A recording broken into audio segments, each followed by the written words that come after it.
काल मला म्हणला दादा मला लय वाईट वाटतं, मी वर झोपतो तुम्ही खाली झोपताय. त्याला गेम नाही कळला पण त्याला माणसं कळली. बिग बॉस मराठीचा नवा सीझन प्रेक्षकांच्या भेटीला आला आणि गोलीगत सूरज चव्हाण पुन्हा एकदा चर्चेत आला.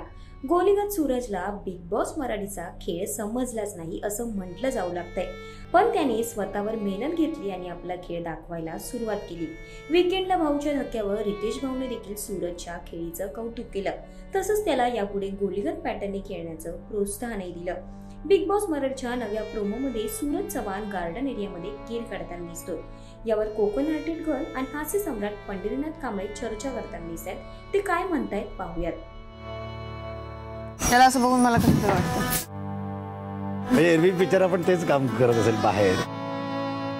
काल मला म्हणला दादा मला लय वाईट वाटतं, मी वर झोपतो तुम्ही खाली झोपताय. त्याला गेम नाही कळला पण त्याला माणसं कळली. तर तुम्हाला हा व्हिडिओ कसा वाटला हे कमेंट करून नक्की कळवा आणि अशाच बिग बॉसच्या लेटेस्ट अपडेटसाठी माय महानगर मानिनीला जरूर सबस्क्राईब करा.